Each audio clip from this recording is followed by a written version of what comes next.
नमस्कार विद्यार्थी मित्रांनो, टेट 2025 कधी होणार, होणार का, जागा किती येणार, जागा येणार का, घटणार?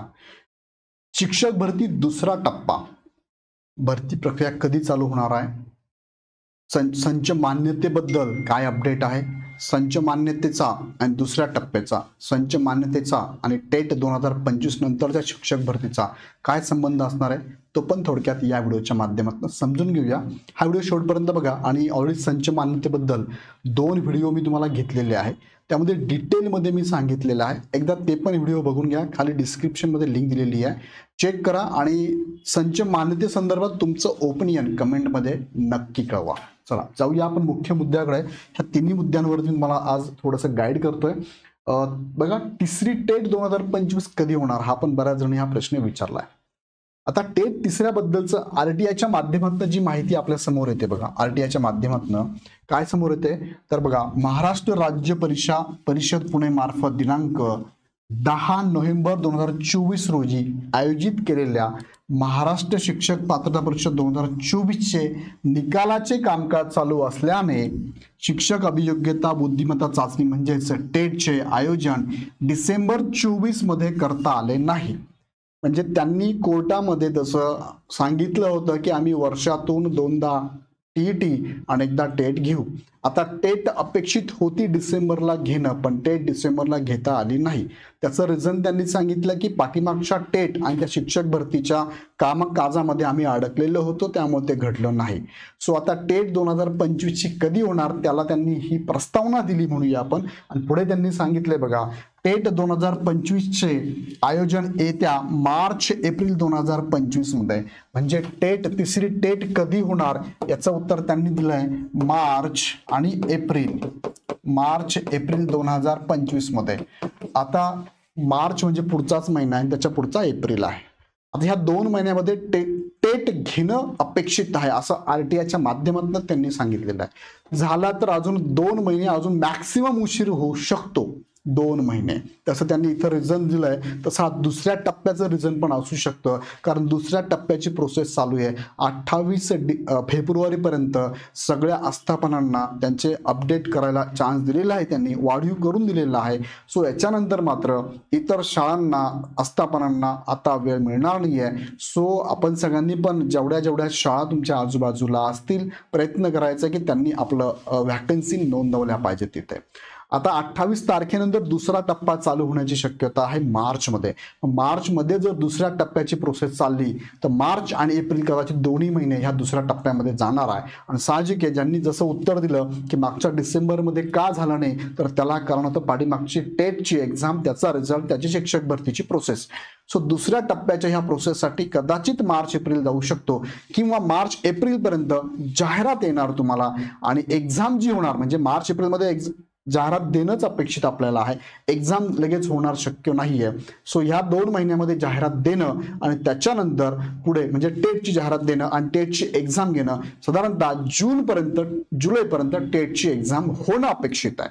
मी जे सांगतो नीट लक्षात घ्या, ह्या 2 महिन्यात जाहिरात येणं अपेक्षित आहे आणि तुमची एक्झाम साधारणतः जूनपर्यंत होण्याची शक्यता आहे. म्हणजे आता विचार जर केला तुमच्याकडे तर अजून साधारणतः 3 ते 4 महिने तयारी करायला असणार आहे. जाहिरात मात्र पुढच्या 2 महिन्यात येणं अपेक्षित आहे, तेही त्यांनी याच्यात तेच सांगितलेलं आहे.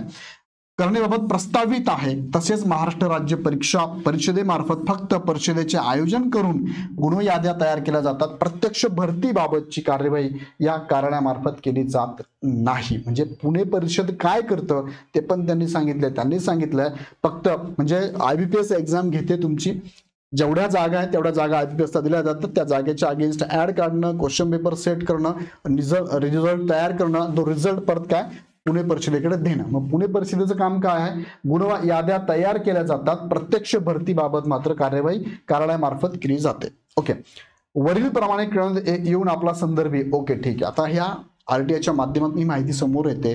ह्या 2 महिन्यामध्ये जाहिरात येणं, झाला तर 1-2 महिना लेट होऊ शकतं. आणि मग एक्झाम मात्र जून जुलैमध्ये चान्सेस 99% असू शकतात. सो आता हे शक्यतावरती बोलतोय, कारण डिसेंबरमध्ये येणार होतं पण प्रॉब्लेम झालाय, परत पुढे ढकललं, 2 महिने पुढे गेलंय. आता मार्च एप्रिलमध्ये होण्याची शक्यता आहे. तयारीत राहाल तुम्ही. आता पुढे एक सांगायचं तुम्हाला की संच मान्यतेबद्दल पाठीमागचे 2 व्हिडिओ बघून घ्या. बऱ्याचशा सोशल मीडियामध्ये अजूनही काही शिक्षकांनी म्हणा, विद्यार्थ्यांनी म्हणा, याला सिरियसली घेतलेलं नाही आहे. सो याच्यावरती आंदोलन आपण चालू केलेलं आहे. त्या आंदोलनात तुम्ही सहभाग नक्की नोंदवा. खाली डिस्क्रिप्शनमध्ये टेलिग्रामची लिंक दिली, त्या टेलिग्रामच्या लिंकला जॉईन व्हा. ती सगळी माहिती मी अपडेट टाकत असतो. किंवा आपले सगळे मित्र आहे, मार्गदर्शक सुद्धा त्या ग्रुपमध्ये ॲड झालेले आहेत. माझे काही मित्र आहे, माझे जे काही फॅकल्टी आहेत त्या पण त्या ग्रुपमध्ये आहेत, त्या पण वेळ तुम्हाला अपडेट टाकत असतात. सो दिवसातनं एक 5-10 मिनिटाचा वेळ काढा, फक्त मेल करा. फक्त तेवढा मेल करायला इतरांनाही सांगा तुम्ही. ही मेलची सिस्टम झाल्यानंतर पुढे दुसरा आंदोलनाचा टप्पा मी तुम्हाला सांगणार आहे, त्याच ग्रुपवर तुम्हाला मी सांगतो. सो बघा, शिक्षकाची तरतूद नसल्यास शाळा कशा चालणार हे तुम्ही बघू शकता. G24 तासला न्यूज आलेली आहे. सरकारचा शाळा बंद करण्याचा प्रयत्न, शिक्षक संघटनेची काय मागणी. आता शिक्षक संघटना मागणी करते म्हणजेच याच्यामध्ये तथ्य आहे. संच मान्यतेमुळे येणाऱ्या कालावधीमध्ये अतिरिक्त शिक्षक होणार ही भीती तर आहेच आहे. अतिरिक्त शिक्षकांचं समायोजन झाल्यानंतर येणाऱ्या ॲडमध्ये या जागा कमी पण होणार, हा दुसरा मुद्दा आहे. तो नीट लक्षात घ्या. त्याबद्दल डिटेल्स मी व्हिडिओमध्ये घेतलेलं आहे. ही बातमी आली आजच्या पेपरला, छत्रपती संभाजीनगर दिनांक 25 फेब्रुवारीची बातमी आहे. PM श्री नंतर CM श्री म्हणजे मोजक्या काही शाळांसाठी सरकारकडनं विशिष्ट प्रकारचा निधी दिला जातो आणि मोजक्या शाळांसाठी काही डेव्हलपमेंटला चान्स आहेत. बघा, जसं PM श्री नंतर CM श्री जिल्ह्यात 82 शाळांचा प्रस्ताव शासनाकडे गेलेला आहे. मग आता हा काय आहे नेमका थोडक्यात समजून घ्या की जिल्ह्यात केंद्र शासनाकडून 13 शाळात PM श्री योजना राबवण्यात आली होती. आता दुसऱ्या टप्प्यात 5 शाळांचा समावेश त्यांना करायचा आहे. बघा, 13 शाळात ऑलरेडी राबवली आहे, आता 5 म्हणजे जर टोटल बघितले तर 13 आणि 5 18 शाळांमध्ये हा राबवण्याचा प्रस्ताव असणार आहे. आता या 5 ज्या शाळा आहेत त्या शाळांचा PM श्री दुसऱ्या टप्प्यात समावेश करण्यात येणार आहे. यामुळे विद्यार्थ्यांच्या कल्पकतेला चालना मिळेल. CM श्री शाळांतही निवड केली जाणार आहे. आता काय आहे नेमकं हे, याच्यात निवड केल्यानंतर काय होऊ शकतं थोडक्यात ते पण सांगितलेलं. बघा, आता शाळा कशी निवडली जाणार ह्या CM श्री साठी, तर बघा निकष काय आहे. केंद्र शाळा निवडताना ती इतर शाळांसाठी दळणवळणासाठी सोयीयुक्त असावी. शाळेत आवश्यक त्या भौतिक सुविधा असणे आवश्यक आहे. कोणत्या शाळेत पण केंद्र शाळा आहेत हे पण लक्षात घ्या. PM श्री अभियानात सहभागी नसणाऱ्या शाळांना यामध्ये सहभागी करून घेण्यात येणार आहे. जे ऑलरेडी PM श्री मध्ये नाहीत त्या 5 शाळांना आपण ते निवड करणार आहे PM श्री साठी. प्रस्तावांना मंजुरी मिळताच अभियानाची प्रभावी अंमलबजावणी केली जाणार असल्याचे शिक्षण विभागाकडून सांगण्यात येत आहे.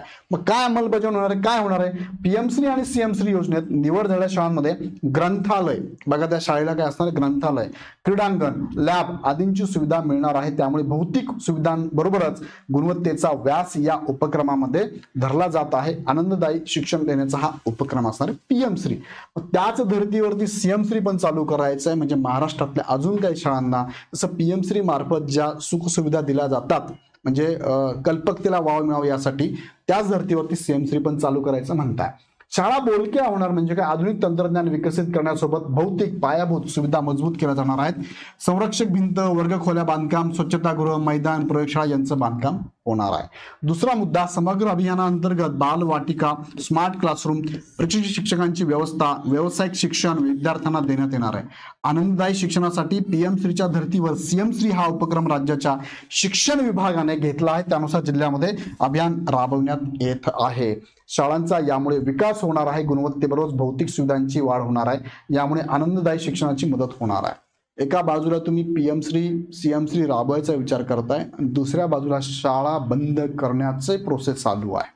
काय म्हणतोय मी हे तुम्ही पाठीमागच्या व्हिडिओत जाऊन बघा. संच मान्यता 2024 जी लागू झालेली आहे त्यानुसार काही शाळा बंद पडणारच आहे.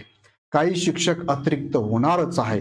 शिक्षकांचं समायोजन करावंच लागणार आहे आणि येणाऱ्या जाहिरातीमध्ये शिक्षक भरतीमध्ये वॅकन्सी कमी होणारच आहे. जागा येणार, जाहिरात येणार, पण जागा मात्र कमी होणार हे नीट लक्षात घ्या. आणि त्यासाठीच एक आंदोलन इग्नाइट अकॅडमीने इनिशिएटिव्ह घेतलेला आहे. अशाच प्रकारचं आंदोलन सगळ्या थरामधून सगळ्या शिक्षकांनी उभं करावं अशी विनंती पण मी केली होती. परत एकदा तुम्हाला सांगतो, विद्यार्थी तुम्ही आहात, तुम्हाला सगळे माहिती आहे. तुमच्या मार्गदर्शकांना विनंती करा, सर याबाबत तुम्ही काहीतरी आंदोलनाला हातभार लावा. फुल ना फुलाची पाकळी म्हणून काहीतरी करा. ऍटलिस्ट मेल करायला लावा, मुलांना आवाहन करायला लावा ना, की तुमचे फॉलोअर असतील मुलं त्यांना सांगा, मेल करा बाबा, तुमच्या पद्धतीने जे करता येईल ते. सगळ्यांनाच सगळं जमत नाही हे सगळ्यांनाच माहिती आहे. सो ज्यांना जे जमतं त्यांनी ते करावं असं मी त्या मताचा आहे.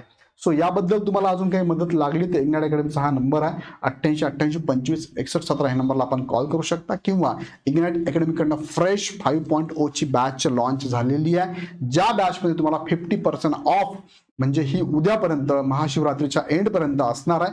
50% ऑफ म्हणजे 1999 रुपयात तुम्हाला बॅच अवेलेबल. सो लगेच कॉल करा, लगेच बॅच जॉईन करा. फ्रेश तुम्ही अजून जॉईन नसेल केली किंवा अजून टेटची तयारी नसेल केली तर तयारी लागा, कारण टेटची ॲड येणारच आहे. सो या संदर्भात ॲप डाउनलोड करून डायरेक्ट परचेस करू शकता. काही शंका असेल तर आमच्या टीमला नक्की कॉल करा. अजून काही प्रश्न असेल तर कमेंट बॉक्समध्ये टाका. व्हिडिओ आवडता लाईक करा, चॅनल सबस्क्राईब करा. पुन्हा भेटूया नेक्स्ट व्हिडिओमध्ये. धन्यवाद.